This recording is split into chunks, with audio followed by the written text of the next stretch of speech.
In the last episode of Tales of the Unthinkable, we explored one of Ohio's strangest legends, the sightings of the little trotting lads around West Salem. Witnesses described them as small green elf creatures, endlessly running without purpose, day and night, always moving, never stopping. According to local folklore, the trotting lads were created by the mysterious scientist Dr. Ladovsky at his laboratory just outside of West Salem. The story claims that after his strange experiments went horribly wrong, the trotting lads escaped into the countryside, and Dr. Ladovsky vanished. Years later, a journal believed to belong to Ladovsky surfaced hundreds of miles away in Franklin County. Inside were cryptic references to something called Mount Trot. Nobody knew what Mount Trot was. But tonight, we're going to talk about what local folklore says happened next. And fair warning, this is where the story enters full conspiracy theory territory. Everything you're about to hear comes from urban legends, local stories, and secondhand accounts. There is no evidence any of this actually happened. You should make up your own mind.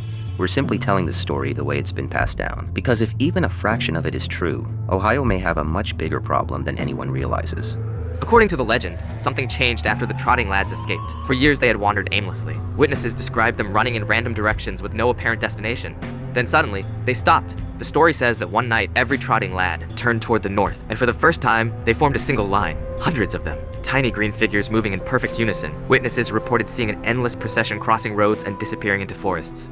No one knew where they were going until they reached a quarry near Sandusky, and at the center of that quarry was a cave known locally as Ryle's Cave, the home of a man named Biggie Mondu. Now before you laugh, understand that Biggie Mondu is a real figure in local folklore. He was either a spiritual guru, a hermit, or simply a very strange man who preferred living in a cave. Stories about him vary wildly, but nearly all versions agree on one thing. Biggie Mondu somehow knew the trotting lads existed, and somehow kept them away. The explanation is where things become even stranger. Local lore claims Biggie Mondu possessed what believers call magical marijuana powers.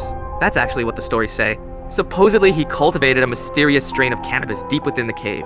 A strain so potent that its smoke created a supernatural barrier. Whenever trotting lads approached the quarry, they would stop, turn around, and leave. Nobody knows why, but according to believers, Biggie Mondu was the only thing preventing a catastrophe. The balance held. Then one day, Biggie Mondu died, and that's when everything changed.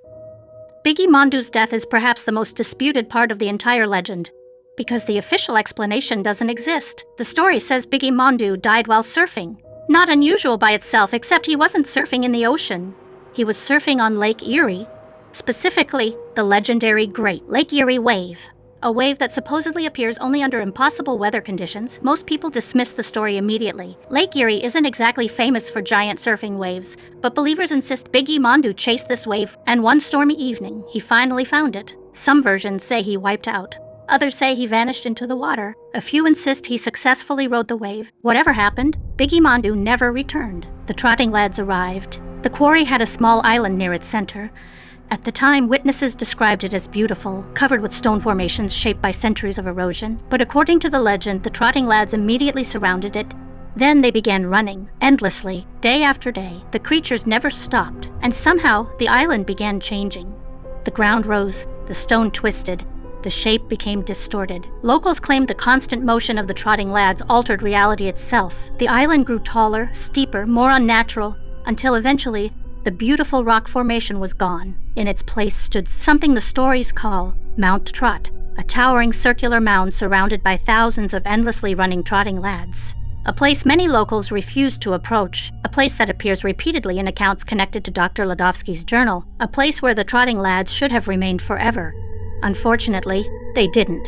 According to local folklore, Mount Trot successfully contained the trotting lads for decades. Nobody bothered them, nobody interfered, not until 3 high school juniors from Twinkson Academy decided to make a terrible decision.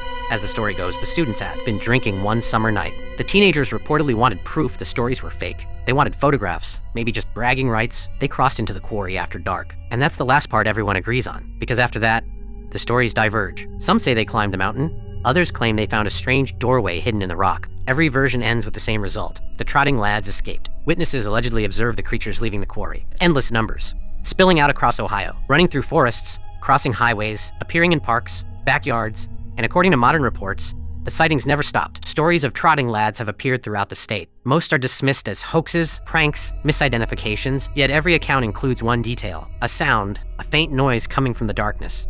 The sound of tiny feet moving rapidly over dirt and leaves. A rhythm that grows louder the longer you listen. A rhythm that seems to come from everywhere at once. And a rhythm that some claim can still be heard in Ohio woods late at night. What really happened to Dr. Ladovsky?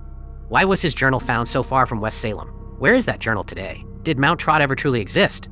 Did Biggie Mondu really die attempting to surf? Or did something else happen to him? And perhaps most importantly, if the trotting lads truly escaped, where are they now? Maybe the stories are nonsense? Maybe they're exaggerated folklore? Or maybe you'll hear something moving just beyond the tree line. Not stalking you, not chasing you, just running endlessly.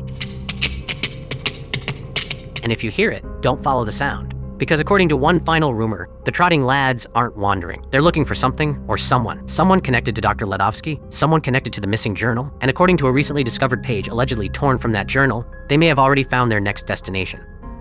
A place hidden somewhere beneath Ohio.